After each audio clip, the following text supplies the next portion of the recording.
Chers auditeurs, bonsoir, vous êtes bien sur Méridien Zéro, l'émission francophone de Radio Bandeira RBN.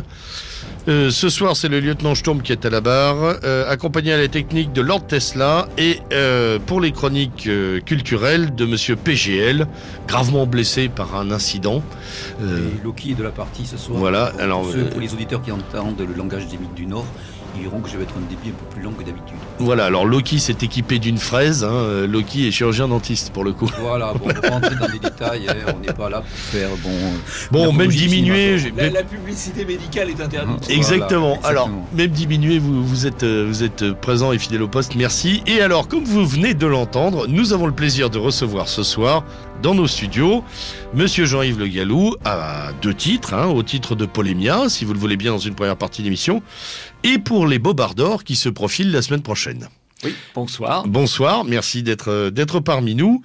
Alors, on va commencer très traditionnellement par une petite présentation pour ceux qui ne vous connaissent pas encore, hein, il y a des auditeurs qui n'ont pas cet honneur, de Jean-Yves Le Gallou. Alors, vous êtes né, on va tout dire, hein, le 4 octobre 1948 à Paris 14e. Vous exercez une profession dans la fonction publique. Absolument. Voilà. Mais c'est pas l'objet du débat de ce soir. Du tout.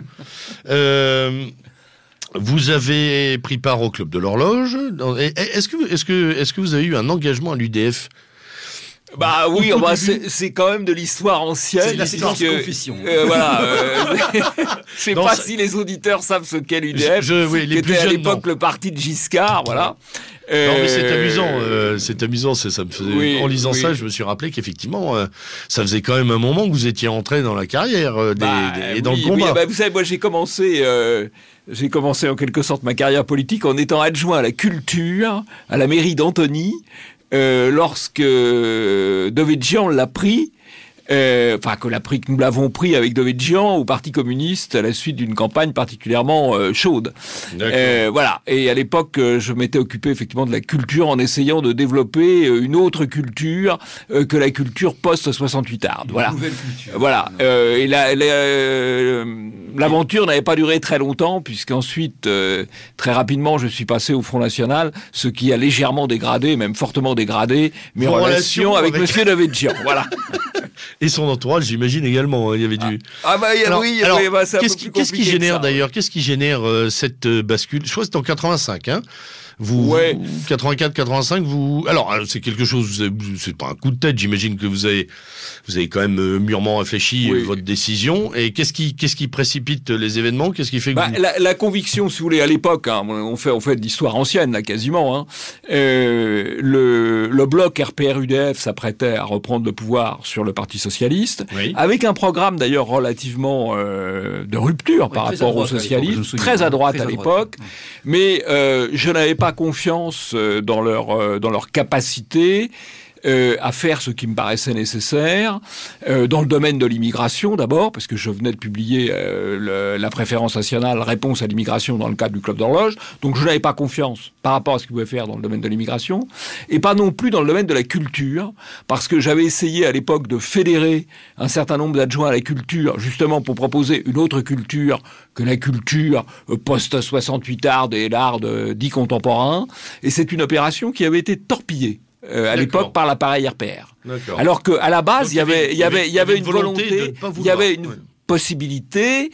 On avait réuni un certain nombre de quelques dizaines quand même de responsables à la culture dans différentes villes. Donc il y avait quelque chose de possible. Et ça avait été flingué par le RPR. À la suite, les méthodes sont toujours les mêmes. Hein, il n'y a pas beaucoup d'innovation. À la suite d'un article de diabolisation dans Le Monde. Voilà. D'accord. Oui. Les techniques sont toujours les mêmes.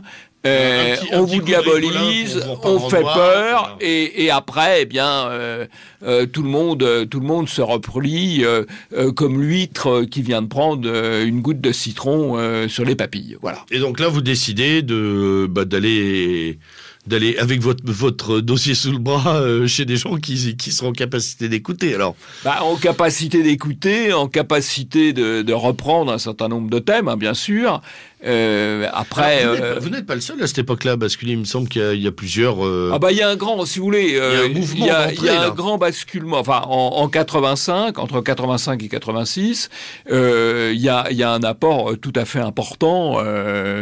Vers le Front National, de gens qui viennent de différents milieux, d'ailleurs, du Club de l'Horloge, de milieux peut-être de milieux nouvelle droite, de milieux catholiques aussi. Il y a un apport de sang nouveau qui va constituer assez largement ce qui sera l'ossature, l'appareil, les cadres du Front National jusqu'à la crise de 1999, quoi, voilà. D'accord. Et donc là, en 99. En 99, c'est la rupture, effectivement, avec le Front National. Bon, c'est pas tellement un sujet d'actualité. Voilà, les événements ont été ce qu'ils ont été. Si je peux me permettre, Jean-Yves, juste, pour revenir un petit peu avant la rupture de 99, je crois que vous aviez participé à l'aventure de la revue Identité. Alors vous avez raison de souligner ça. Il y a eu beaucoup de choses intéressantes dans toutes ces périodes, même quand les affaires se terminent un peu mal, mais bon, après tout, c'est une des conséquences possibles. C'est la vie aussi, les choses qui se terminent mal. Bon, ça fait partie des aléas de la vie et de la vie politique en particulier. Alors il y a eu effectivement durant cette période 1900, mais dans les années 90, 1990. L'identité, le premier numéro, c'est 89. Voilà. Il y a eu la revue Identité qui était animée par Jean-Claude Bardet, qui a fait un travail tout à fait considérable, qui a été une revue en quelque sorte d'étude du Front National et qui a apporté énormément de réflexions qui nourrissent encore le débat aujourd'hui. Je pourrais citer trois thèmes finalement. D'abord, le mot identité. Oui, c'est ce que je veux dire, c'est quand même la prémisse. Le mot identité, comment le vocabulaire, comment il se développe. Le vocabulaire, ça se développe, les idées, ça se déploie de manière virale. Donc il faut que ça commence à être émis à un endroit, et puis de là, c'est dupliqué, c'est répliqué, et ça finit par vivre en autonomie. Donc le mot identité, il est né effectivement autour de cette revue. Donc c'est un premier concept qu'elle a développé. Si je peux me permettre mon petit grain de sel, c'est vrai qu'actuellement on assiste un petit peu à des déclarations, des articles de telle ou telle structure qui essayent de s'attribuer la paternité de ce terme d'identité, que ce soit du côté de Terre et Peuple ou du bloc identitaire, bien sûr. Et je me suis amusé même à gauche. Voilà, et je me suis amusé à ce petit jeu. Alors, à moins que je me trompe, on peut toujours essayer de remonter. Ce que j'ai découvert, c'est que la première fois, ça a vraiment été formulé de manière en tant que concept et visant à intégrer un nouveau paradigme, c'était dans le petit recueil de Guillaume Fay, Les nouveaux enjeux idéologiques, où il y avait 4 chapitres très clairs. Il plaçait tout cela sous le sceau de l'identité. Donc c'était une petite brochure qui était sortie aux éditions de Labyrinthe en 1985. Oui, mais ça, voilà. C'est le moment où ça se popularise finalement. Oui, mais ça me paraît assez logique que ça apparaisse. De toute façon, Guillaume Fay est quelqu'un qui a eu une très grande, qui a peut-être encore, mais peut-être moins aujourd'hui, mais qui a eu une très grande créativité intellectuelle.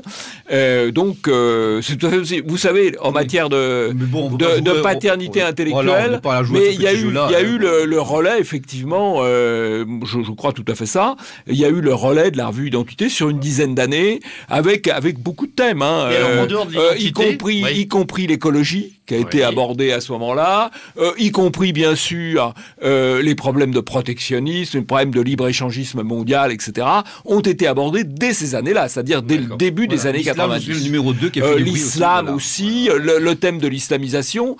Bon, mais c'est normal d'ailleurs que les idées, elles sont d'abord émises dans des revues ou dans des cercles un petit peu confidentiels, et puis ensuite si elles correspondent à la situation, si elles répondent à une demande, elles se développent et elles vivent leur propre vie, parce qu'elles répondent à à une demande. Alors c'est vrai qu'après, les paternités en général, si je puis dire, sont collectives. Hein. Oui. C'est comme en matière scientifique d'ailleurs. On voit souvent, il y a des disputes entre savoir qui a trouvé telle ou telle chose. Il y a une discussion, est-ce que Darwin a vraiment trouvé la sélection naturelle ou est-ce que c'est quelqu'un d'autre? En fait, il y a des idées qui sont dans l'air à un moment donné, qui sont portées par différentes personnes et polarisées par une souvent, et puis ensuite qui sont sélectionnées par la situation, par la demande sociale et qui se développent. Voilà. Dans le cadre du terme identité, il est indéniable que le travail de la revue a contribué à le populariser plus largement que les petits cercles de la nouvelle droite. Hein. Oui, mais c'est assez normal. Hein. Ouais. Et le mot identité maintenant, il est quand même, il est très, il est allé partout, y compris quand le gouvernement actuel a organisé l'an dernier le débat sur l'identité et l'identité nationale. Le débat. Le vrai faux. Le vrai faux débat. Mais enfin bon, il a été pas mal récupéré. Honnêtement, c'est un débat dont on n'a pas à se plaindre parce qu'on l'a quand même assez bien nourri, puisqu'effectivement on l'a bien nourri parce que les armes intellectuelles, elles étaient quand même plutôt de notre côté. Voilà. Hein, c'est quand même justement on n'a pas l'argent mais on a les idées, voilà. Enfin, on essaye en tout cas. Et puis l'ancienneté sur ce concept, il y avait un travail quand même qui a été fourni depuis longtemps. Donc autour de une dizaine d'années au fond, un peu plus, donc 15 ans au fond. 15 ans qui pour moi ont été de 15 ans très heureux. Enfin, je suis très heureux de ces 15 années-là. Ça s'est mal terminé. Bon, je n'y reviens pas. Voilà. Pendant quelques années. Ouais, ça a été quand même assez dur parce que nous avons survécu pendant plusieurs années sans oxygène, en apnée, et donc ça a été assez, c'est une période assez difficile, et puis ça n'a pas pris. Voilà, c'est la réalité des choses. Peut-être que ça arrivait trop tôt, peut-être que ça ne correspondait pas aux besoins de l'époque. En tout cas, je constate que ça n'a pas pris. Et donc vous cessez vos fonctions MNR en 2003-2004, me semble-t-il. Oui, je suis resté élu au Conseil régional d'Île-de-France jusqu'en 2004. Mais je me suis retiré de l'activité, je dirais, nationale MNR en 2002 parce que j'ai considéré que c'était cuit et qu'il fallait faire autre chose. Voilà. Bon, j'ai tiré les conséquences sans d'ailleurs me fâcher avec mes camarades, hein, ni avec Bruno Maigret. Et donc je me suis réinvesti dans le débat d'idées avec la fondation Polémia. Alors Polémia naît comment ? C'est votre idée, c'est issu de débats, c'était en gestation depuis un moment. C'est un peu en gestation depuis un moment. C'est pas forcément tout à fait mon idée. Pour être tout à fait honnête, je crois que c'est plutôt l'idée d'un de mes collaborateurs de l'époque. Grégoire, voilà, et donc nous créons ça à quelques-uns avec l'idée de réinvestir. Les objectifs. Les objectifs sont doubles. C'est d'abord de réinvestir le terrain des idées et d'être dans une logique.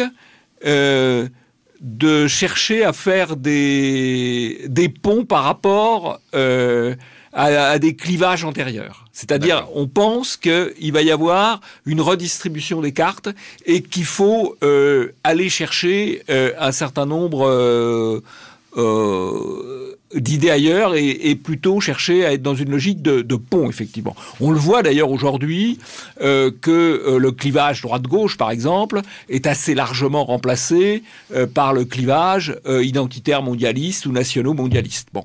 Et ça fait partie... Je dis pas qu'on le formule exactement comme ça à l'époque, mais c'est quand même une des idées de départ.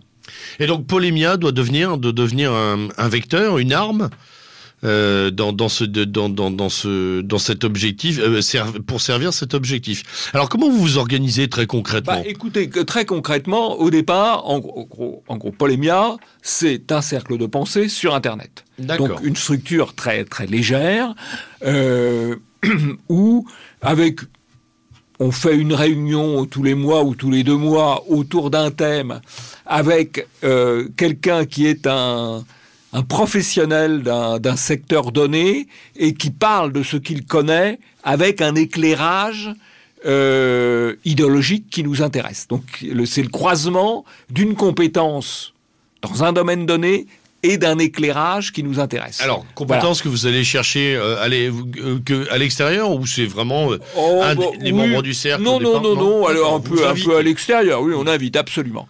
Et donc ça c'est un des aspects. Mais l'aspect principal de Polémia, en tout cas dans sa première phase, c'est un site internet, polémia.com, qui, au fond, rassemble... sur la politique, sur la géopolitique, sur les problèmes d'identité, notamment, c'est les sujets principaux qui nous intéressent, qui rassemblent des textes politiquement incorrects. D'accord. Des textes politiquement corrects qui peuvent venir d'endroits très divers. Bon, il nous est arrivé de mettre en ligne des textes d'Uma.com, ce qui n'est quand même pas notre tasse de thé à la menthe préférée, mais il peut y avoir mais il peut y avoir des choses intéressantes. Donc voilà. Donc on a une partie où on sélectionne des textes qui apporte un éclairage qui nous paraît intéressant sur des sujets fondamentaux, des sujets d'actualité. Et puis on a une partie production de textes. Nous produisons nos propres textes avec un nombre de contributeurs. Émission de valeur, de sens, de normes. Voilà, donner du sens, donner des éclairages, donner du sens. Voilà. Et on est ce qui est quand même assez rare sur Internet, pour un site de ce type, on est producteur de textes. C'est-à-dire on apporte des textes qui nous sont propres, qui sont nouveaux, et qui après circulent, sont repris par d'autres, puisque c'est le principe d'Internet. Voilà, c'est d'autant plus important à souligner que nous sommes en 2004 et que ça n'est pas encore courant. On met sur Internet, on raconte beaucoup sa vie au travers de blogs très personnels. Là, c'est quand même une fondation qui est parfaitement autonome des grandes structures étatico-politiques. Et c'est vrai que vous êtes parmi les premiers à poser des textes. Oui, absolument. Alors c'est assez amusant d'ailleurs parce qu'on a un meilleur référencement Google, par exemple, que la Fondation pour l'innovation politique, dont le budget doit être, je crois 200 fois ou 400 fois supérieur au nôtre. Quoi. Bon, chacun son rendement. Je pense qu'eux doivent faire beaucoup de textes sur la performance. Un gros budget fonctionnement. On a aussi un référencement qui est comparable à celui de l'Institut Montaigne, de Monsieur Bébéard, donc j'imagine les moyens sont légèrement supérieurs aux nôtres. Quoi.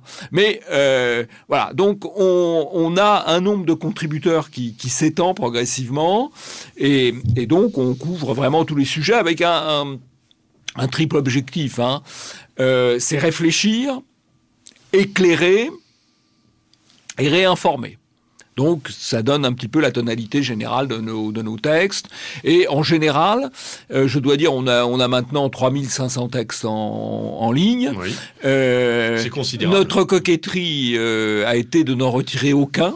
Oui. Voilà, donc on n'a pas de remords et dans l'ensemble on n'a pas de raison d'avoir des remords parce que nos textes ont bien vieilli et ont souvent anticipé les choses. Je prends un exemple, c'est facile de le dire aujourd'hui, mais par exemple quand il y a eu l'affaire du vaccin sur la grippe H1N1, on a marqué les limites et ce qui nous paraissait être l'aberration de la vaccination massive qui était envisagée. Plus de 6 mois, près d'un an avant que tout le monde constate ce que nous disions. On n'était pas tout à fait les seuls à le dire, mais en tout cas, on a été parmi les premiers et sur beaucoup de sujets, on a été parmi les premiers. Quand je dis premiers, il faut pas exagérer. On a été parmi les premiers à discerner quand même les tendances lourdes. On échappe en général aux emballements médiatiques. Ce qui est important. Alors comment justement, sur le plan organisationnel, vous parvenez à maîtriser une ligne, à maîtriser un flux d'informations et puis on va dire un ensemble de textes dont on sait maintenant qu'ils sont très nombreux, tout en gardant la patte Polémia? Écoutez, il y a d'abord un premier critère. Il y a un comité de lecture, de rédaction, il y a quelque chose comme ça? Oui, c'est assez informel. Hein, c'est assez informel. On publie. La première condition pour un texte pour être publié, c'est qu'il doit être plutôt politiquement incorrect. S'il est politiquement correct, il peut arriver que des textes politiquement corrects soient intelligents et intéressants. Hein. Mais c'est pas notre métier de le publier. Pour publier le politiquement correct, il y a le Figaro, il y a des tas d'autres choses. Donc ça nous intéresse. De temps à autre, vous relayez effectivement quelques rares articles de la grande presse qui ont un intérêt, qui ont une pertinence. C'est dans l'ordre des choses d'ailleurs. Oui, tout à fait. Mais entre guillemets. Entre guillemets, on a compris. Donc le premier critère, c'est qu'il faut que le texte nous paraisse présenter d'abord qu'il soit politiquement correct. Ensuite, qu'il présente un intérêt, qu'il apporte un éclairage différent. Complémentaire ou opposé à l'éclairage dominant. Encore une fois, ça ne veut pas dire qu'il y ait une vérité. Je prends l'exemple sur, entre guillemets, les révolutions arabes, qui serait peut-être plus juste de qualifier de révolte. Sur les révolutions arabes, honnêtement, on a eu beaucoup de mal à savoir ce qui se passait. D'ailleurs, personne ne sait ce qui se passe. Et donc, on a publié une batterie de textes qui donne des angles différents. Il y a un angle occidentaliste, il y a un texte douma.com, il y a des textes assez différents en disant, on donne à nos lecteurs le moyen de se faire une opinion avec des éclairages différents. Et puis on a peut-être publié un texte Polémia qui donne un peu plus notre ligne, mais voilà. Donc un, des textes politiquement incorrects, deux, des textes qui présentent un intérêt, un éclairage original. Et puis alors le troisième élément qui est parfois le plus délicat, c'est des textes qui correspondent un peu... alors là, il y a une vraie difficulté pour un site comme le nôtre. C'est que sur Internet, ce qui marche quand même assez bien, c'est les textes courts. Oui. Et donc, les textes courts, c'est 500 mots, 800 mots. Et que nous, on a des fois des textes très intéressants, mais qui vont faire 2000 mots. Donc, ces 2000 mots, on les met en ligne encore, hein, mais c'est déjà moins. On sait que c'est un peu plus lourd pour le lecteur. On a des fois des textes très intéressants à 5000 mots, 6000 mots davantage. Donc là, c'est un peu plus difficile. On les fractionne. Où on met une petite synthèse et on met le PDF derrière, etc. Parce que l'objectif, si vous voulez, c'est pas seulement le lecteur qui va s'intéresser ponctuellement, qui va suivre le site régulièrement et qui va lire les articles qui l'intéressent, c'est aussi de fonctionner comme une banque de données politiquement incorrecte. C'est-à-dire, et ça, je ne suis pas sûr que ce soit autant utilisé qu'il le faudrait, mais vous avez un dépôt de munitions intellectuelles. Vous avez un dépôt de munitions intellectuelles, absolument. Vous avez un article à faire, vous avez une réflexion à faire sur un sujet, vous prenez le bon mot-clé, vous allez sur le moteur de recherche de Polémia, vous allez trouver 3, 4, 5, 10 articles avec un angle politiquement incorrect sur le sujet. Et, alors c'est quand même un point aussi important, ce que nous publions, c'est quand même, les sources sont vérifiées, les affirmations, les informations sont référencées, donc c'est du matériel, fiable. C'est du sérieux. J'ai un webmestre qui là-dessus est extrêmement rigoureux, qui a une formation très très stricte, et donc ça ne rigole pas. Nous vérifions nos sources, nous vérifions nos référencements, et nous essayons dans les articles que nous faisons, de donner des choses précises. Voilà. De façon à ce que ça puisse être utilisé. Après, ça peut être utilisé par des journalistes, ça peut être utilisé par des hommes politiques, ça peut être utilisé par des rédacteurs de discours, ça peut être utilisé par des essayistes. Je pense qu'il y a quelques essayistes qui nous utilisent, mais c'est fait pour ça. Et alors là, tout ça repris sur d'autres blogs et sites. C'est repris sur d'autres blogs, etc. Tout ça est libre de droit. Nous sommes totalement dans la logique Internet. Chacun nous prend. Si on nous cite, c'est très bien.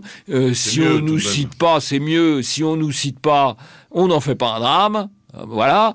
L'essentiel, c'est que les idées, les thèmes se diffusent et les mots se diffusent parce que nous avons fait un gros travail sur le vocabulaire. Alors on va y venir. C'est un petit peu après les débuts. Et puis alors évidemment, on a l'avantage, je dirais, de la durée, c'est-à-dire que c'est cumulatif. C'est-à-dire quand je dis qu'on a 3500 textes, bah oui, au début, on a commencé par en avoir 10, puis 15, puis 20, puis voilà, petit à petit, ça s'étoffe, ça se structure. Justement, en parlant de structure, vous avez combien de collaborateurs à peu près aujourd'hui ? Écoutez, c'est difficile à dire, mais on doit avoir une vingtaine de contributeurs. Réguliers. Plus ou moins réguliers. Alors là, régulier, c'est beaucoup dire, plus ou moins régulier. D'accord. Plus ou moins régulier, mais on en a qui contribuent très très régulièrement.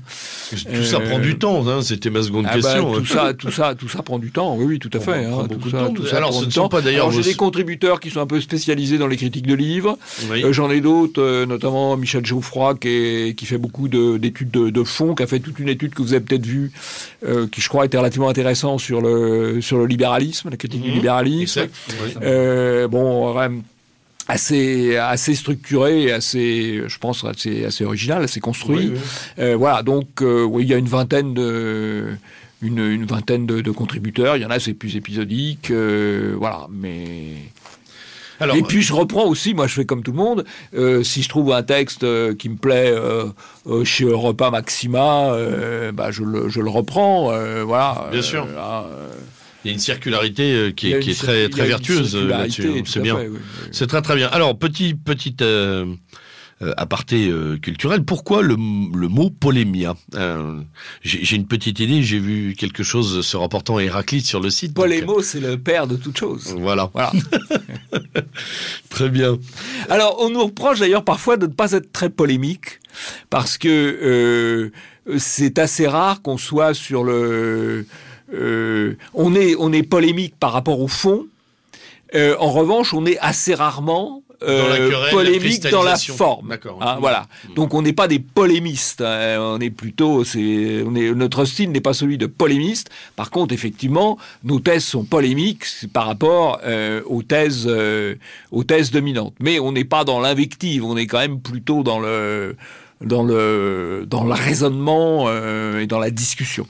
Oui, il y a un travail de fond et un travail de structuration de la pensée plutôt. Voilà, c'est ça notre. On considère que c'est ça notre. Ce qui vous empêche pas notre métier du tout. On disait tout à l'heure de fournir armes et munitions. On va venir d'ailleurs aux travaux de Polémia. Vous avez travaillé sur bien des sujets, mais beaucoup vous ont écouté sur la novlangue, oui. Sur la dissidence par les mots. Il y a un magnifique texte qui s'appelle Manifeste pour une nouvelle dissidence. Oui. La réinformation dont on va parler avec des choses sur Radio Courtoisie aussi également. Les différents dictionnaires et opuscules que notre ami PGL a devant lui, dictionnaire de la réinformation, la tyrannie médiatique et le dictionnaire de la novlangue. Alors, ce sont des productions... Il y a aussi, je ne l'ai pas amené là, on a fait aussi Immigration, l'illusion de l'intégration. Ah, très bon. Je l'ai pas amené là. Je vais peut-être en dire deux mots sur un point particulier. Parce que ma première question, c'est vous travaillez sur tous les angles ou principalement sur le plan économique pour l'immigration? Non, là on a travaillé sous un angle, non pas le combien ils sont, combien ils coûtent, combien ça nous coûte. Non, on n'a pas traité ça. Certains l'ont fait, je crois, déjà. Oui, certains l'ont fait. On a traité sous l'angle l'intégration, ça ne marche pas. Et on a... donc quelque chose de plus sociologique. On a fait toute une liste. Alors, dans ce qu'on a fait, il y a, je crois, une étude qui a eu des conséquences tout à fait importantes, parce que dans les éléments qu'on a analysés, il y a maintenant 4 ans, on a traité de la question du halal.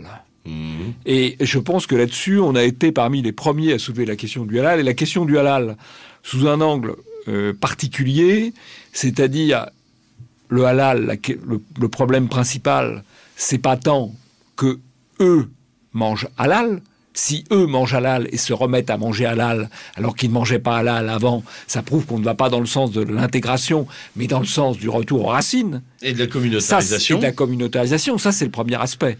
Mais ce qui nous est apparu particulièrement choquant dans l'affaire du halal, et c'est d'ailleurs ça, vous ce qui a été repris. Oui. Je crois qu'on a été, vous savez, enfin bon, parce que on a été incontestablement parmi les premiers pour dire une chose, à la limite, qu'ils mangent halal. C'est leur problème, encore que ça implique qu'on abatte des animaux dans des conditions cruelles. Oui. Mais le problème, c'est qu'actuellement, par le jeu du commerce d'ailleurs, par le jeu du commerce, c'est nous qui mangeons halal sans le savoir. Et je crois, alors ça c'est un thème qui s'est pas mal développé, parce que qui a été repris ensuite notamment par les identitaires, et puis qui est arrivé ensuite et par une partie du mouvement écologiste indépendant, de tous ces réseaux associatifs écologistes. Les réseaux associatifs l'ont repris, les identitaires l'ont repris, les politiques l'ont repris, Marine Le Pen l'a repris, mais Claude Guéant aussi l'a repris, donc ça s'est beaucoup développé, et je veux dire, il y a 3 ans, quand je demandais à mon boucher, vous êtes sûr que votre viande n'est pas halal, il se demandait si j'étais fou. Aujourd'hui, quand vous posez la question à un boucher, y compris dans un supermarché, vous avez des éléments, voilà. Je suis pas sûr qu'il y ait encore totalement la traçabilité sur l'abattage chez le boucher, chez l'artisan. Mais bon, parce que si vous achetez de la viande abattue à Villers-Bocage, vous imaginez que Villers-Bocage c'est dans le bocage normand, mais la moitié des bovins qui sont abattus à Villers-Bocage, ils sont abattus halal, quoi. Voilà. Hein. Donc voilà un exemple. C'est d'ailleurs ce qui avait voilà un exemple concret. Je dirais, de recherche un peu théorique, qui débouche vraiment dans le domaine pratique. Et chacun peut pratiquer son propre contrôle de traçabilité. Et en gros, plutôt aller chez le petit boucher du coin, qui a de la viande, qui a de la race à viande, que d'aller dans la grande surface, soi-disant à bas coût, qui va vous vendre de la vache laitière abattue dans des conditions cruelles, quoi, voilà. Mais voilà, donc on peut partir de la théorie, de la réflexion, pour déboucher sur des actions concrètes. Bon, de même, quand il y a eu le débat, quand il y a eu sur le débat sur l'identité française, c'est assez amusant.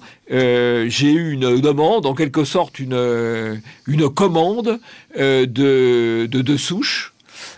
Qui m'a dit ça serait bien que vous fassissiez un papier de fond. Donc j'ai fait un papier de fond. Nous avons fait un papier de fond simple, là, qui devait faire, je sais pas moi, 800 mots, mots qui étaient assez courts. Pour préciser à nos auditeurs. Et ensuite, De Souche l'a illustré, l'a repris, et ce papier a beaucoup circulé, et il a beaucoup servi. Il a beaucoup servi parce qu'il résumait de manière assez courte et concrète qu'est-ce que c'était que l'identité française, y compris à travers ses paysages, y compris à travers ses pratiques alimentaires, y compris à travers ses musiques, ses sons, etc. C'était une présentation charnelle de l'identité française. Pour bien que nos auditeurs comprennent, à l'occasion de ce débat, on avait été mis ce fameux questionnaire qu'on pouvait trouver sur les sites gouvernementaux. Qu'est-ce que pour vous l'identité française ? En fait, votre texte répondait prioritairement et principalement à cela. Et ce qui est amusant, c'est que il a été décliné avec plus ou moins de reprises, ou rallongé, ou raccourci, ou étayé d'autres éléments, mais de manière c'était exponentiel et incroyable à travers le net. On a vu des moutures de votre texte être reprises, mais sur un nombre incalculable de sites. Alors on parlait tout à l'heure du caractère viral. Les idées se développent de manière virale. Évidemment, Internet accélère la propagation. D'ailleurs, dans cette affaire, les promoteurs gouvernementaux du débat sur l'identité française ont perdu le contrôle du débat à cause d'Internet, bien évidemment. Parce que c'est ce qui a permis... avant, moi j'ai connu... Enfin, si vous voulez, avant ma période politique, j'ai fait du cercle de réflexion avec le Club de l'Horloge, et après ma période politique, j'ai fait de la réflexion avec Polémia. Sauf que avant, on était à la photocopieuse, quoi. Oui. Hein, voilà. Et donc c'est quand même moins rapide qu'avec Internet, quoi. D'ailleurs, Je ne suis pas sûr qu'en 40 ans de vie publique ou de vie idéologique, j'ai vu beaucoup de bonnes nouvelles.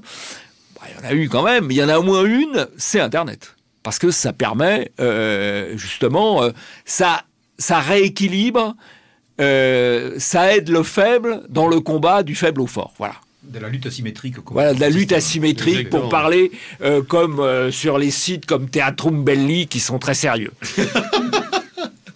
Et non, mais ce petit clin d'œil est parce que nous avons un camarade proche de ce cercle dans nos studios. On va faire une petite pause musicale. Comme on est dans la dissidence ce soir et dans le politiquement incorrect, nous avons choisi pour premier titre un morceau de Kaiserboon, le fameux groupe électro dissident, qui s'intitule Réseau Échelon. Voilà. À tout de suite.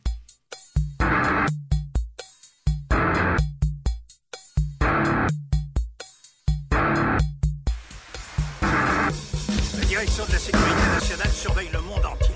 Fax, téléphone, satellite, communication.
clés. L'ordinateur les reconnaît, les enregistre, les marque en rouge pour analyse.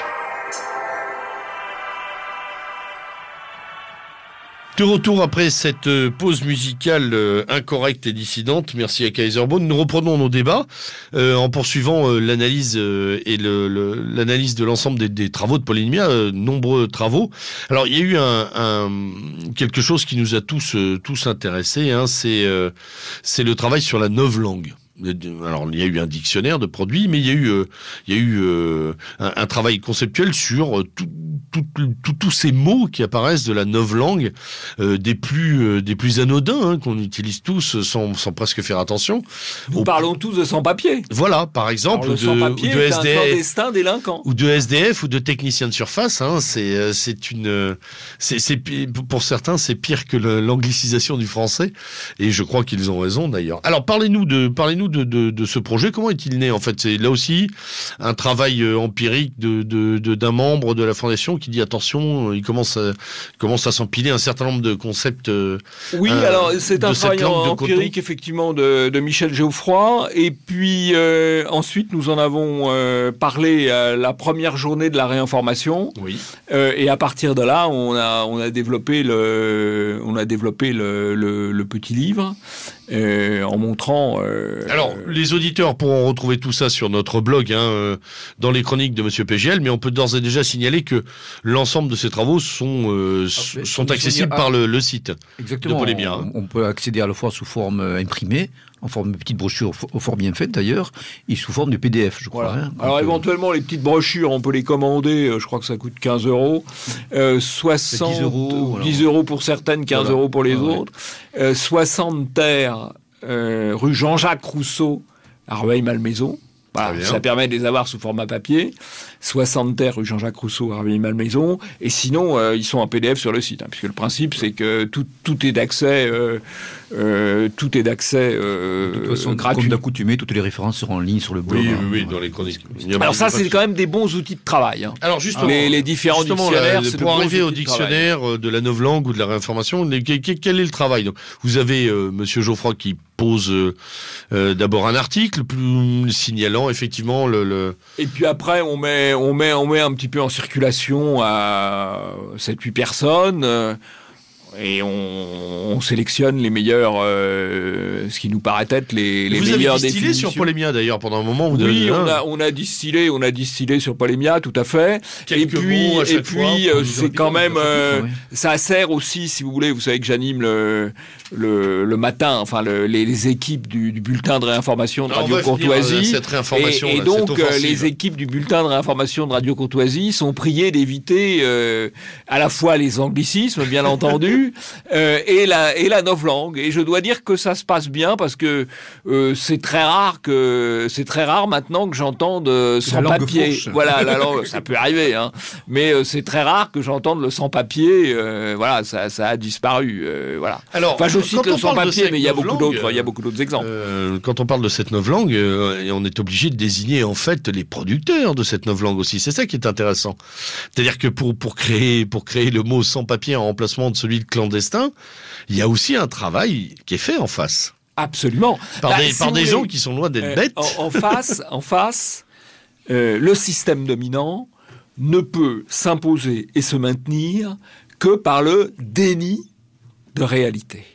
Et donc, la première manière pour dénier la réalité, peut-être, mais il y a des choses justes dans Marx, la première chose pour dénier, c'est très orwellien aussi. Hein. Aussi, ouais. Ça reste aussi très français. Bon, pour dénier la réalité, eh bien, on change le vocabulaire. Le dogme, vocabulaire ou le dogme. Et c'est vrai que, bon, un délinquant clandestin, vous l'expulsez.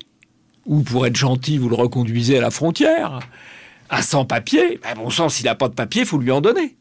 Donc la formule elle-même contient la réponse. Avec la charge émotionnelle associée. Est-ce qu'on peut discerner Le point de départ de tout ça, certains disent, par exemple, c'est quand on a commencé à parler de mise en examen en lieu et place d'inculpés. C'est à peu près à cette période-là, dans les fins des années 80, début des années 90, que se développe l'armada des mots. Je pense que je sais pas, Jean-Yves a son répondre. La genèse de cette novlangue. La genèse est plus ancienne. Oui. Je crois que déjà, le Parti communiste, dans sa vision dialectique, dans la formation qu'elle prodigue à ses militants, avait déjà embrayé sur un tel processus. Relayé par les maoïstes, les trotskistes, bien sûr, etc. ils sont emparés du pouvoir culturel dans l'immédiat après-guerre, et ensuite, bien sûr, ça s'est sophistiqué, ça s'est modifié, ça s'est adapté à la nouvelle donne, au nouveau contexte, dans les années 80-90. Et au nouveau dogme. Voilà. Hein? Il y a eu la contre-culture américaine, il y a eu le politiquement correct, dans la political correctness qui est né dans les années 90 aux États-Unis, puis voilà, c'est par capillarisation, ça s'est surtout développé, je pense, Jean-Yves, dans les années deuxième moitié des années 90 et première moitié de la décennie 2000. Je pense, oui. C'est dans ces eaux-là. Je pense, oui. Oui, c'est quand même un phénomène.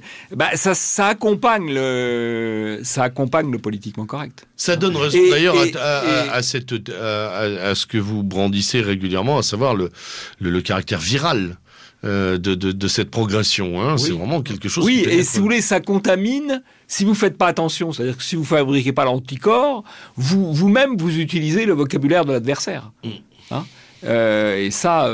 Oui, donc on modifie sa structure sans même s'en apercevoir. On modifie sa structure de pensée, parce que malgré tout, le mot, il construit, il contribue à interpréter, à construire la réalité. Oui, et il génère l'opposition ou pas, d'ailleurs. Justement, c'est effectivement si on parle avec la langue de l'adversaire, pour s'y opposer, ça devient difficile. Pour les éléments qui sont plus ou moins conscients, on en vient presque à on en vient à s'autocensurer. Oui, bien entendu. Donc à s'aliéner, il y en a. Il y en a de l'aliénation et de l'autocensuré, l'autocensure, il y en a beaucoup. Bien entendu. Bon, il a été très remarqué, ce dictionnaire de la novlangue. Et est-ce que c'est à ce moment-là que vous travaillez sur la réinformation ou vous avez déjà entamé des travaux Écoutez, la réinformation, c'est un concept qu'on a lancé. C'est un mot aussi que nous avons créé avec Henri de Lesquen en créant le bulletin de réinformation, donc il y a maintenant près de 4 ans. Alors voilà, ça nous permet d'aborder le travail sur Courtoisie. Et qui s'est beaucoup développé, quoi. Hein, puisque moi je considère d'ailleurs, et c'est le thème est repris, qu'il y a tout un certain nombre de blogs qui sont des blogs de la réinfosphère, c'est-à-dire qui donnent un autre éclairage sur l'information. Parce que la réinformation, ce n'est pas une désinformation en sens contraire. C'est un autre éclairage sur l'information. C'est une alter-information. Voilà. Et éventuellement, ça peut être une information, encore une fois, sous plusieurs angles.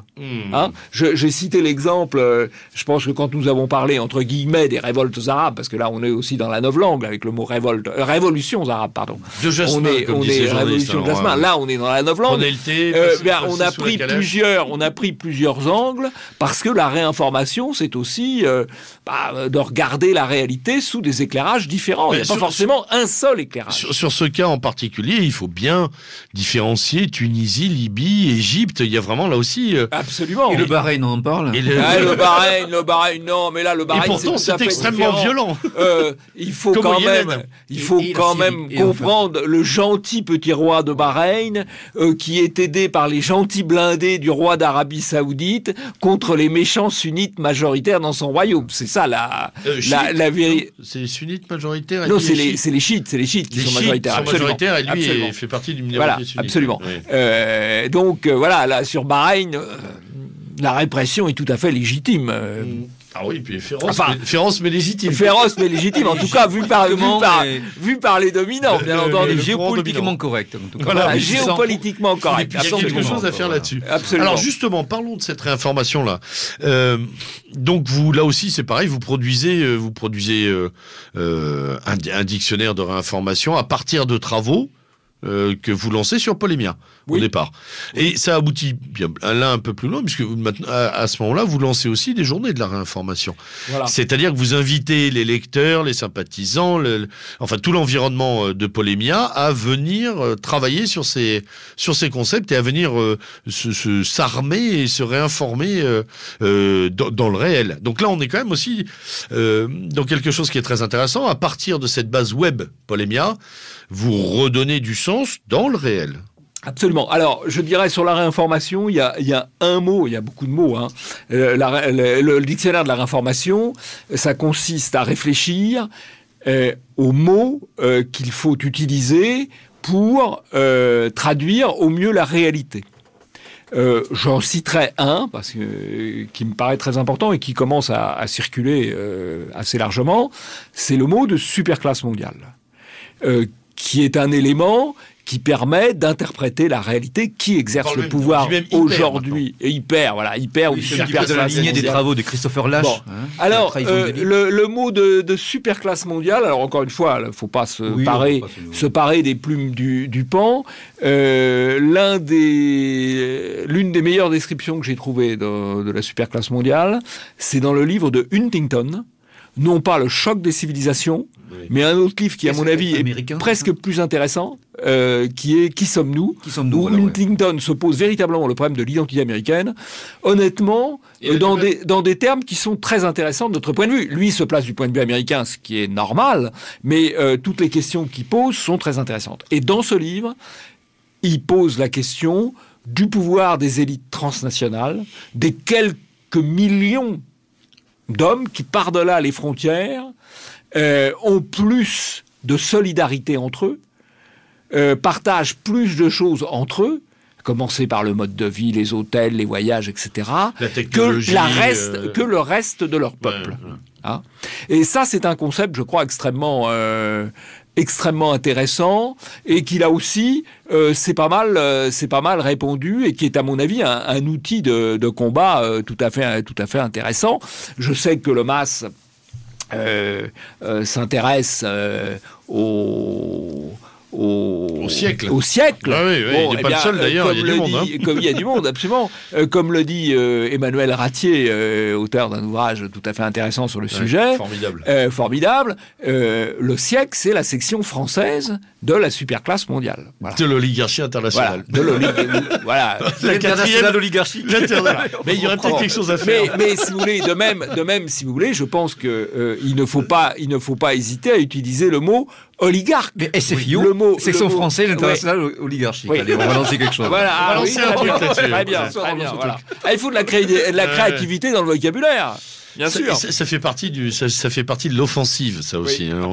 On a beaucoup dans nos milieux au sens large, on a beaucoup subi, et également dans le travail du vocabulaire, on a vraiment subi les offensives adverses. Il est aussi temps de relancer la machine et de combattre grâce aux mots.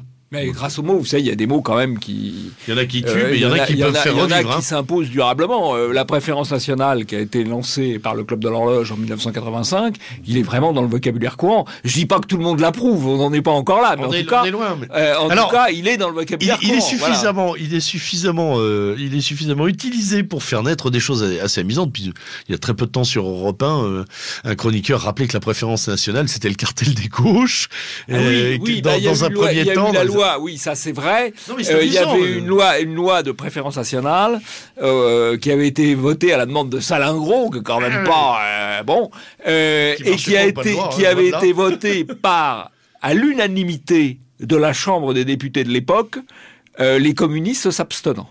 Donc dans les années, c'est 30 ou 31. C'est ça, 31 ou 32. Alors ce qui est amusant justement, c'est de voir qu'un journaliste finalement finit par faire son travail grâce à cette insistance du travail des mots. Il te dit, tiens, préférence nationale, mais d'où ça vient? Et on en vient à des choses assez drôles quand même, de ce signalement qui tient à rappeler que c'est un concept né à gauche, qui finalement n'est pas si négatif peut-être.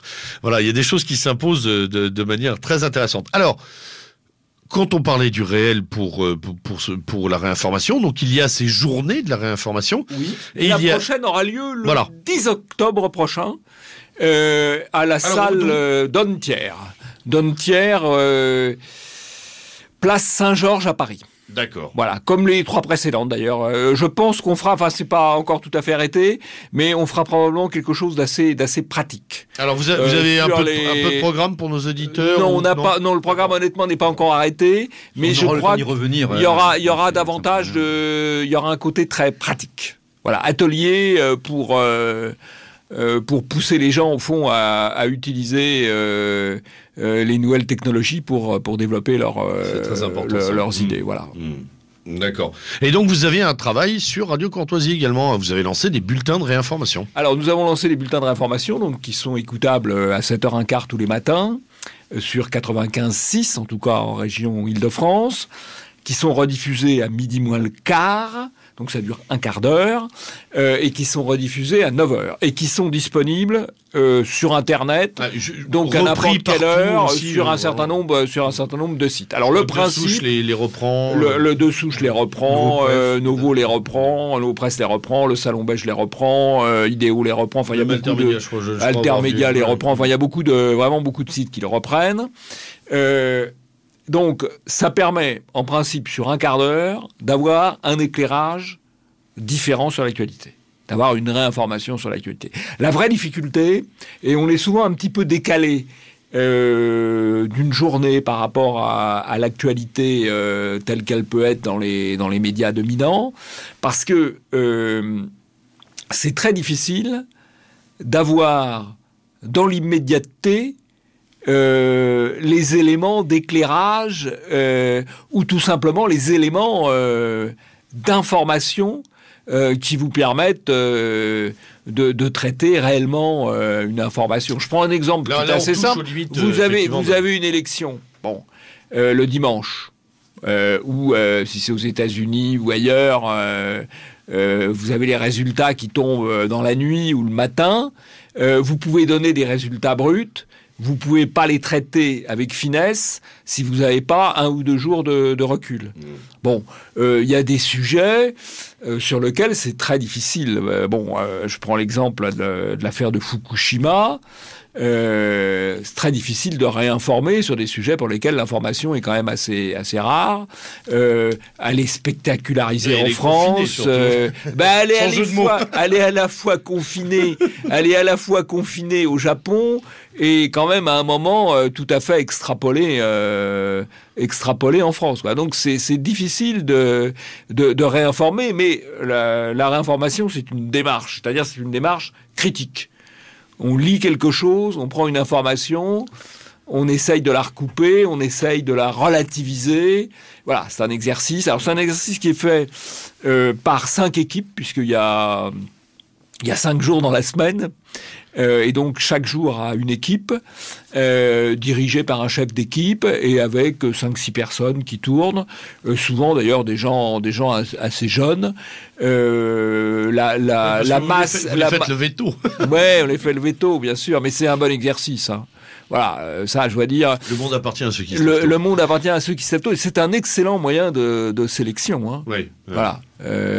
Et donc, alors ça marche. Je pense que c'est aussi utile pour ceux qui le font, parce que la majorité des réinformateurs sont des gens jeunes, qui ont entre 20 et 30 ans.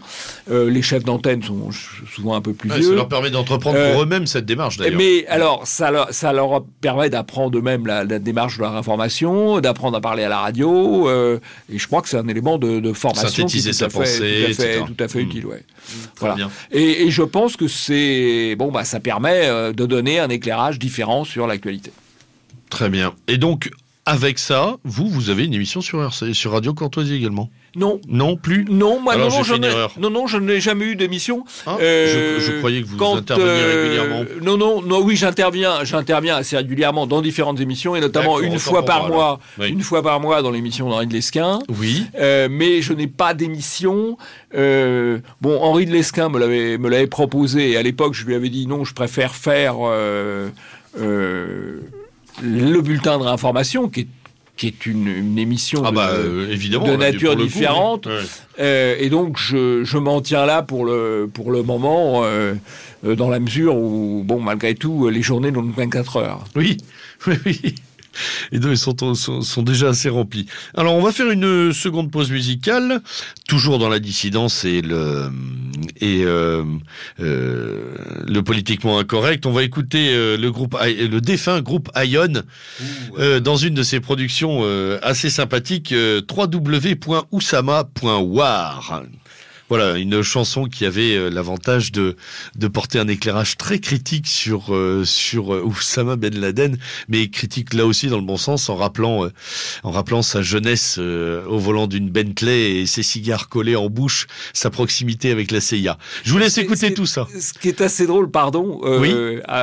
C'est que on a reconnu officiellement, enfin les rebelles libyens ont reconnu officiellement qu'ils avaient des gens d'Al-Qaïda parmi eux, alors qu'ils sont soutenus par l'Empire du Bien. C'est un peu compliqué. C'est un peu comme en Afghanistan quand les Américains ont fait émerger le concept de Pashtun modéré. Oui.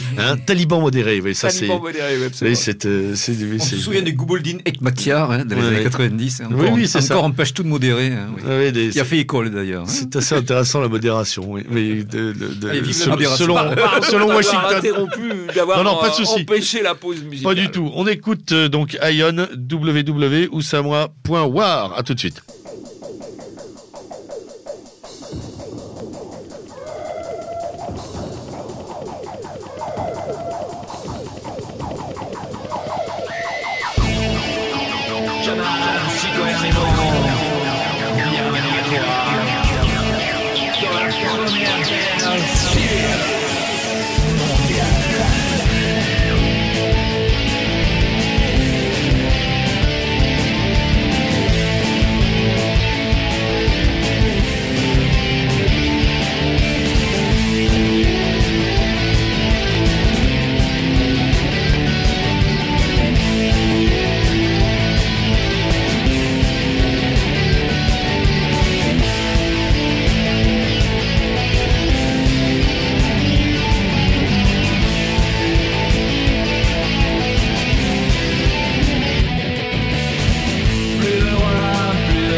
De retour après cette seconde pause musicale animée par Ion, nous allons passer dans cette dernière partie de l'émission à un événement qui émane de la Fondation Polémia. Et quel événement, puisque nous allons parler des Bobards d'Or, la seconde édition, ce qui nous permet de dire qu'il y en a une l'an dernier qui a été couronnée de succès. Enfin, couronnée de succès pour la fréquentation et l'événement. Je crois que les lauréats étaient moins heureux de se savoir eux-mêmes couronnés. Alors, la genèse des Bobards d'Or et le palmarès, enfin en tout cas les nommés de cette année. Nominés, ouais. Non, nominés, c'est anglais, me semble-t-il. Absolument. Hein. Voilà, on dit les nommés. Les nommés. Non, c'est nominated. Mais à Maxwell Poulka, là, voilà, tu seras fouetté comme il se doit. Avec ou sans Knut? Ah bah on verra bien. Knut. Donc voilà, les Bobards d'Or. Alors là aussi, comme ça germe, c'est une idée lors d'une réunion ou qu'est-ce qui génère cette affaire qui est quand même extra, qui sort peut-être un peu de Polémia au premier chef. C'est-à-dire, ouais, c'est Polémia, c'est plutôt austère. Là, les Bobards d'Or, c'est plutôt amusant. Mais c'est plutôt amusant, mais ça repose quand même sur une idée de fond extrêmement sérieuse.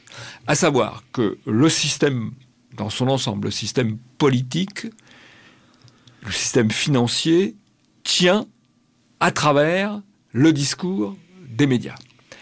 Que le discours des médias, il est sur la base du déni de réalité. On en a déjà parlé, déni de réalité dans le vocabulaire, mais aussi déni de réalité dans les faits. Et on s'aperçoit, alors, il y a une désinformation permanente. Alors, il y a des méthodes différentes de désinformation. Il y a la méthode de désinformation par l'occultation. Il y a la désinformation en biaisant l'information, en tronquant l'information. Et puis, il y a le mensonge pur et simple. Et donc, on a eu l'idée de récompenser, au fond, ce qu'on a appelé, alors là, il y a un petit peu d'ironie peut-être, les meilleurs journalistes. C'est-à-dire ceux qui n'hésitent pas à mentir délibérément pour défendre le politiquement correct. Et qu'est-ce qu'un mensonge? Alors on s'est creusé la tête pour trouver l'expression. Au départ, vous voyez, on peut parler de la genèse, au départ c'était le prix Pravda. Oui, le prix Pravda, mais Pravda, on s'est dit, c'est quand même un peu périmé, la vérité. Le Club L'Horloge faisait un prix Lysenko. Pour le Club L'Horloge fait toujours un prix Lysenko. Il y en aura un le 30 avril, je crois, ou le 1er mai, qui sera attribué à quelqu'un qui le mérite tout à fait, qui est Monsieur Mérieux. Ah oui. Le pédagomane, le grand pape qui a détruit l'éducation anciennement nationale. Voilà. Donc effectivement, c'est un peu dans l'esprit du prix Lysenko. On avait pensé au prix Pravda, la vérité. Bon, et puis on s'est dit malgré tout, l'Empire soviétique, il est tombé il y a 20 ans. Est-ce que c'est bien adapté de faire ça? Et donc on a cherché et on a trouvé un vieux mot.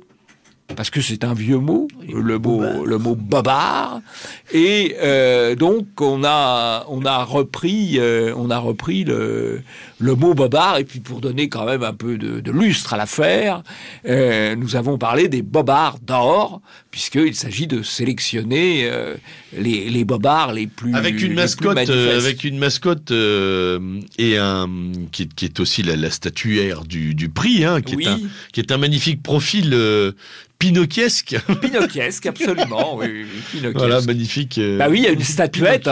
C'est un peu les Oscars ou les Césars du journalisme. Alors, je crois que les 7 d'or. Les 7 d'or. J'avais oublié cette affaire des 7 d'or. Oui.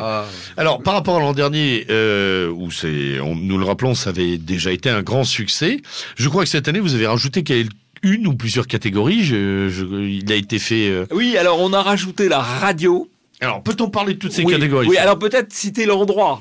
Voilà. Alors, ça aura lieu donc le 5 avril. C'est bientôt. Mardi 5 avril à 20h15. Salle Athènes Service. 9 rue d'Athènes à Paris, dans le 9e arrondissement. Donc 20h15 le 5 avril. de venir sur son 31. Ah, il faut venir. Ah, bah, le jury est en smoking. En smoking, oui, absolument. Oui, c'est véritablement une soirée de gala. Le jury est en smoking de papillon, absolument. Bah, oui, absolument. Il faut tenue correcte exigée. Voilà. Très bien. Tenue correcte exigée. Donc, le 5 avril, ce sera rediffusé. Alors oui, diffusé exactement en direct sur un certain nombre de sites internet. De sites internet. Oui, c'est une belle prouesse technique aussi. Beaucoup de sites de la Réinfosphère le diffuseront en direct. Voilà. Et je crois que ça aussi, c'est quelque chose qui va se développer à terme. Oui. C'est les modes de télévision indépendantes. Voilà. Alors évidemment, sans avoir les moyens de TF1, tout est relatif, mais enfin, ça c'est aussi quelque chose d'intéressant à terme.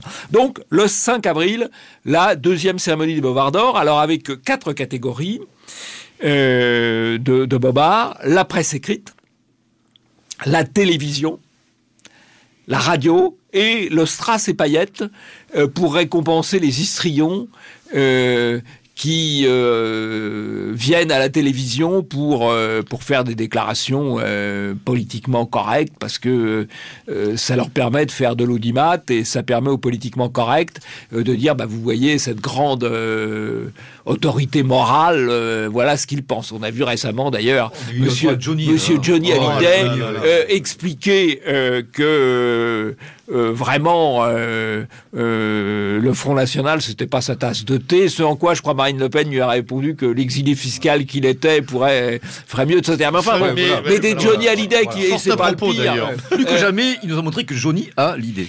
Oui. Une seule par an, ça lui suffit, j'ai l'impression. Alors, ma question est, comment arrivez-vous à construire une catégorie avec la pléthore de candidats, parce que vous faites quand même un bilan quasi annuel. Oui, alors c'est terrible d'une année sur l'autre. Il y en a tellement. Il y en a tellement. Faut sélectionner les meilleurs. Faut sélectionner les meilleurs. Alors, si vous voulez, on est quand même exigeant. Oui. Il y a beaucoup de gens qui nous envoient des bobards. C'est très contributif, mais on demande vraiment le dossier complet, c'est-à-dire la pièce avec la citation, donc généralement le lien internet, celui-ci c'est dûment référencé, ou le scan si c'est un article de journal, et puis les arguments qui permettent de dire derrière, bah non, écoutez, c'est ce qui a été affirmé est faux. Voilà. Et donc, à partir de là, on sélectionne. Alors, il y a différentes catégories de bobards, malgré tout. J'en citerai 2, puis après, on rentrera dans les détails. Bon, vous avez le bobard cristallin, ce que j'appelle le bobard cristallin. C'est le mensonge. Le mensonge à l'état pur. Voilà. Ah, là, je vois de qui vous voulez parler. Ah, j'en ai plusieurs. Je pensais à un petit homme d'origine maghrébine qui fait soi-disant rire les gens. Hein. Oui, alors le bobard. Si, une main qui lui aurait... une main dans la poche, oui. Qu'il aurait perdu dans un train. Bon, voilà, oui. Le bobard cristallin, effectivement, Monsieur Jamel Debbouze en a fait un tout à fait formidable. Non, évocateur. Il a dit, l'islam est en France depuis 3000 ans. Voilà, excusez-moi, mais à chaque fois que je l'entends, l'islam est en France depuis 3000 ans. Ce qui est assez extraordinaire. Et d'ailleurs, ce qui est assez drôle, c'est que le journaliste qui l'interrogeait n'a pas cru utile du tout de lui dire écoutez, ça m'étonne parce que quand même voilà. Alors ça, c'est le bobard cristallin. Mais il y en a d'autres, si vous voulez. Il y en a d'autres. Il y en a des plus fielleux. Il y en a des. Alors on viendra après aux plus fielleux. Mais je vais vous citer 2 autres bobards cristallins, c'est-à-dire le mensonge à l'état pur. Vous avez eu il y a 6 mois, je crois, quelqu'un qui a envoyé des faisceaux laser sur des avions, ce qui n'est pas franchement idéal du point de vue de la sécurité aérienne. Il paraît d'ailleurs que c'est pas le premier ni le seul. Bon, alors le garçon a été arrêté et il avait un nom tout à fait particulier puisqu'il s'appelait Djihad. Tout un programme. Tout un programme. Il s'appelait Djihad.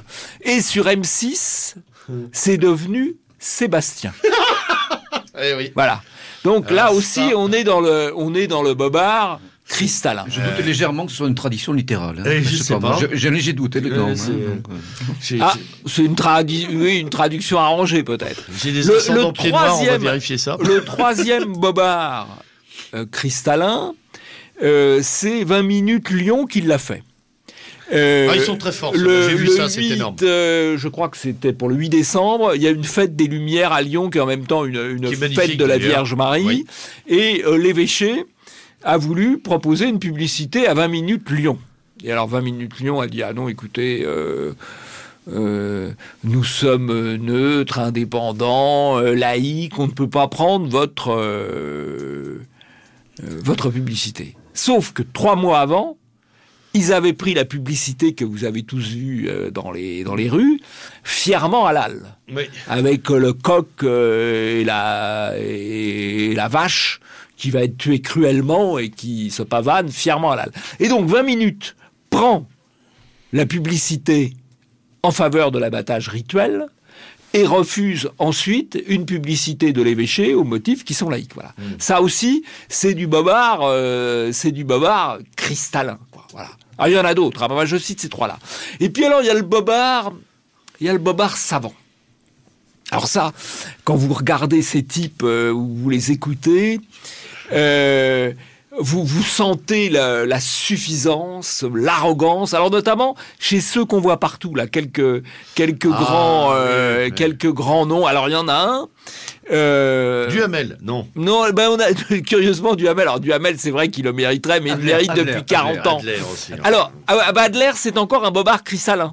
Oui, Adler, c'est un bobard cristallin, puisqu'il dit il n'y avait pas d'armes, il y avait des armes de destruction massive en Irak. Voilà. Ah oui, c'est... Et voilà, c'est le bobard cristallin dans un article. Alors, c'est le bobard cristallin au carré, Adler. Puisque l'article. Ouais, je croyais que c'était rond. L'article s'intitule Petit mensonge entre amis. Et à l'intérieur de l'article qui dénonce le mensonge, il avance le gros mensonge. Voilà. Encore un bobard cristallin. Alors, le bobard sachant. C'est vrai que Adler pourrait aussi concourir pour le bobard sachant. Le bobard sachant, le bobard savant, c'est le type qui vous affirme froidement, mais du haut de toute sa science, une contre-vérité. Alors je vais vous citer 2 exemples qui viennent en tête. C'est lors du référendum suisse. Lors du référendum suisse sur les minarets. Non, pas sur les minarets, sur le renvoi des étrangers criminels. Ah oui. Monsieur Massé-Scarron arrive et dit mais c'est tout à fait anormal, le référendum suisse c'est pas fait pour ça, c'est pas fait pour traiter les sujets de société, alors que le référendum suisse il donne au peuple suisse exactement le même pouvoir qu'au Parlement. C'est-à-dire le Parlement peut voter des impôts, il peut voter des dépenses, il peut voter des textes sur la société, il peut voter des textes sur l'économie, et bien le peuple aussi. Eh bien M. Massé-Scarron, qui n'y connaît rien, affirme froidement le contraire. Bon, de même, M. Askolovitch, lorsque le débat vient au Conseil constitutionnel sur le mariage gay, explique, enfin vraiment la France est à l'arrière de tout le monde, le mariage gay existe partout dans le monde. Partout dans le monde, enfin partout dans le monde, sauf en Asie, sauf dans les pays musulmans, sauf en Afrique, sauf dans les 2/3 des pays d'Europe, et aux États-Unis, il existe dans 4 États sur 50, et en plus, quand il y a un référendum aux États-Unis, il y a eu plusieurs référendums en Californie, à chaque fois c'est contre. Et le plus drôle, c'est effectivement le référendum californien, où le même jour où ces braves Californiens votent à 60% pour Obama, donc c'est des types bien quand même. Et ben en même temps, ils votent à 60% contre le mariage gay. Et ben Monsieur Askolovitch, ça ne le gêne pas du tout, il affirme tous les pays du monde, partout dans le monde, il y a le mariage gay. Voilà, mais il l'affirme avec arrogance, avec aisance. Du côté d'Alaxa, il doit être content. Voilà. Voilà. Alors voilà deux sortes de bobards très très différents, le bobard cristallin et le bobard de savant, de sachant. Voilà. Mais il y a d'autres formes. Alors, on peut voter.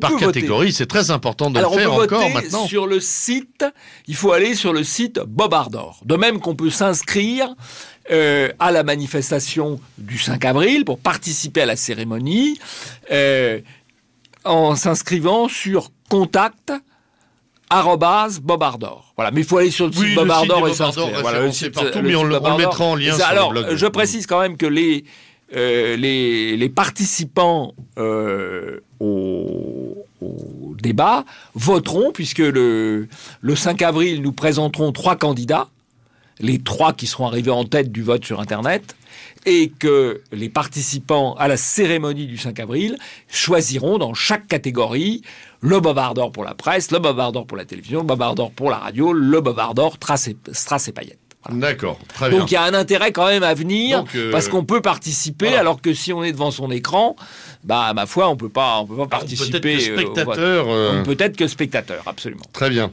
Et comment vous faites, pour finir, parce qu'après on va passer aux chroniques de notre ami PGL, comment vous faites parvenir les prix aux lauréats? Alors, l'an dernier, nous avions un peu péché par ce point-là, mais cette année, nous allons essayer de leur faire parvenir de manière. Alors, on n'est pas obligé de tout dévoiler. De manière sympathique, oui, on va essayer de leur donner de manière sympathique. Mais bon, il faut d'abord que les lauréats soient désignés pour que nous trouvions ensuite le mode opératoire, si je puis dire. Voilà. Très bien. Très bien. Merci beaucoup. Alors, cher PGL, il nous reste une dizaine de minutes, si mes calculs sont bons. Nous vous écoutons pour la chronique de cette semaine. On parlait de munitions intellectuelles, donc on va rester dans ce registre, avec pour commencer un essai qui est sorti il y a quelques mois et qui, je pense, marquera. C'est un essai qui est signé d'un certain Hervé Juvin, qui est essayiste et économiste de son état. Hervé Juvin, qui notamment anime l'Eurogroup Institute. Hervé Juvin, qui a régulièrement une chronique vidéo sur le site d'Émeric Chopra de realpolitique.fr et qui a d'ailleurs été recensé par vos soins, Jean-Yves. Une bonne recension de Michel Geoffroy récemment sur le site. C'est vraiment un très très beau livre, très agréable à lire, très entraînant. On sent que l'auteur a une fibre littéraire, il a le sens de la formule, c'est clair, c'est un peu la ligne claire de la métapolitique, ce qui est vraiment épatant. Bon, c'est quelqu'un qui provient d'un univers qui nous est pas tout à fait familier. Quand je dis un univers, il s'affirme disciple de Raymond Barre et de Marcel Gauchet. Lorsqu'on va sur son petit blog très intéressant que je resignalerai dans mes chroniques sur le blog, donc Hervé Juvin 2012, on voit que parmi les 20 livres qu'il cite, on peut noter le Soldat oublié de Guy Sagère ou Orage d'acier d'Ernst Unger, donc il y a Pierre comme référence. Donc c'est un ouvrage remarquable qui s'appelle Le renversement du monde, politique de la crise, qui a été publié à la collection Le Débat de Gallimard. Et je pense que c'est un ouvrage qui s'inscrit dans une longue lignée d'ouvrages visionnaires pour justement décrypter le moment que nous vivons, la nature du système et surtout le renversement de paradigme qui s'opère, le renversement de nomos de la Terre, pour reprendre un terme schmittien. Je pense notamment parmi ces ouvrages précurseurs, vous savez que j'aime bien rendre à César ce qui revient à César, à l'ouvrage de Guillaume Fay, Le système a tué les peuples, déjà paru il y a bientôt une trentaine d'années. Donc le renversement du monde, politique de la crise, avec l'accent qui est mis sur l'homme sans qualité, qui aujourd'hui est le paradigme de l'homme occidental, malheureusement, l'homme bulle, l'homme à apesanteur, des évidences comme la collusion entre l'État et le marché, et surtout une insurrection des différences qui est en train de se produire, et comme le signalait Jean-Yves tout à l'heure, les nouveaux clivages qui s'opèrent entre les partisans des identités et les partisans du mondialisme sous toutes ses formes.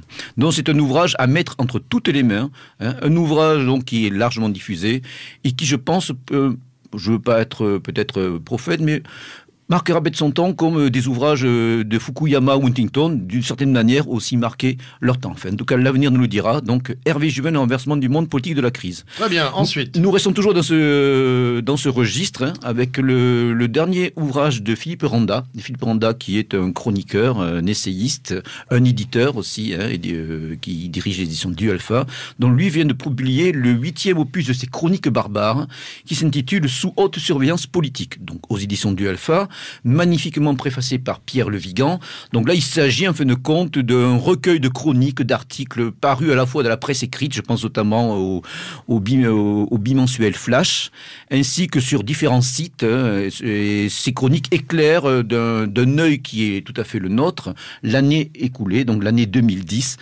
C'est des chroniques courtes, incisives, et qui donnent en fin de compte un bon regard sur un pays malade, le nôtre malheureusement en l'occurrence. Donc c'est pertinent, c'est direct, c'est incisif, donc je le conseille à tous nos lecteurs. Donc sous haute surveillance politique de Philippe Randa aux éditions du Alpha. Et pour terminer, un peu de Bulle. Ça faisait longtemps, tiens. Oui, je crois que l'ami Crampon, chaque fois, me réclamait des BD. Voilà. Donc, c'est vrai qu'aujourd'hui, les parutions en bande dessinée sont extrêmement importantes et il faut vraiment faire son choix. Alors, j'ai sélectionné cette semaine... du bon et du moins bon, hein, même si ça a l'apparence du bon. Donc là, je reste un petit peu de la ligne claire chère à Jacques Martin, d'ailleurs par un disciple de Jacques Martin, Gilles Chaillet, qui avait notamment fait une bande dessinée remarquable qui s'appelait Vasco, qui nous projette dans l'Italie du bas Moyen-Âge. Donc Gilles Chaillet est l'auteur, le dessinateur est Christian Gine. Ah, excellent trait. Voilà, qui a fait Aqua Blue, je crois. Exactement.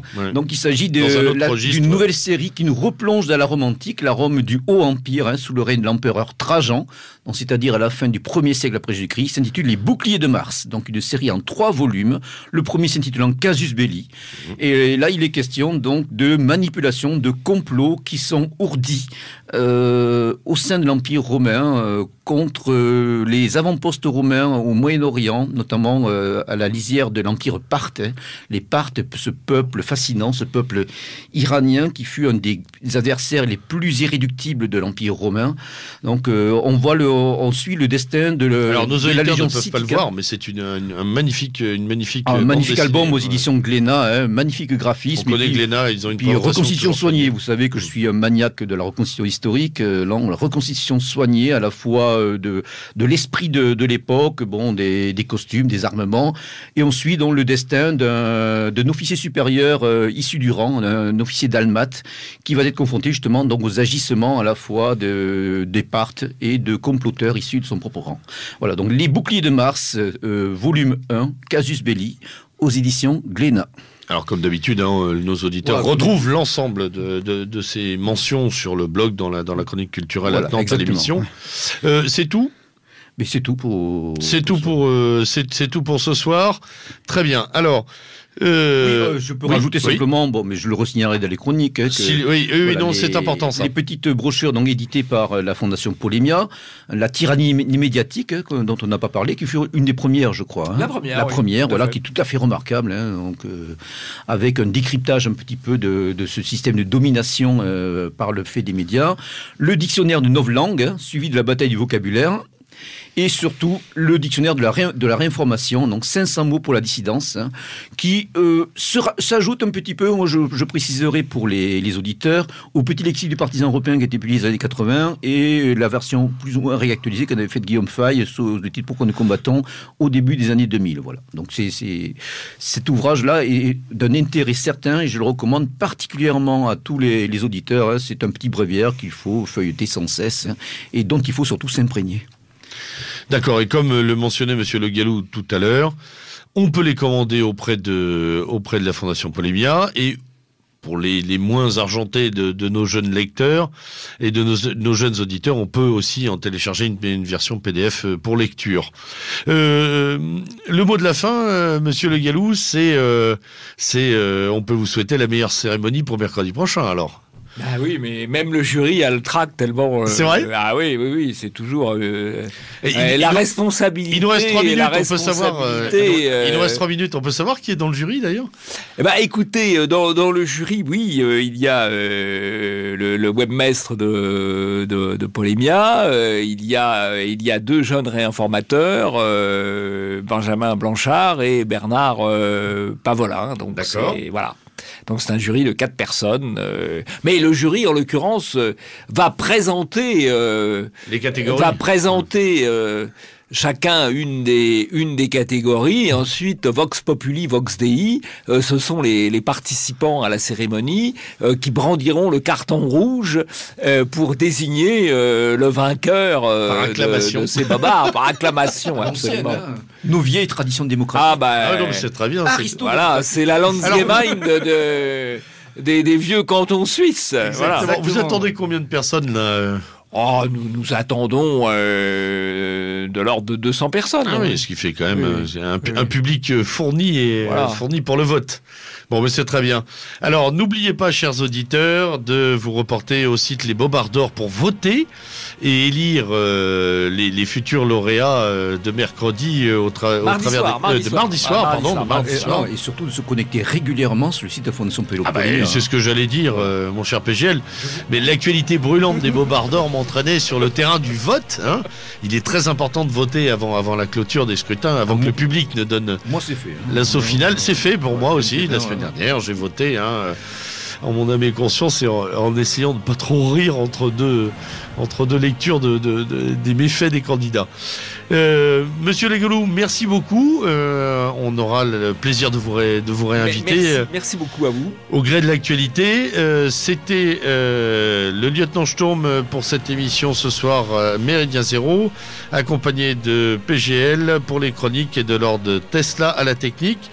La semaine prochaine, il y aura une émission rétrospective dans le cadre d'un lancement d'émission régulière que nous faisons, Un homme, un destin. Nous parlerons de Jean Mabir, dont l'anniversaire de la mort est proche et pour lequel une émission sera entièrement consacrée.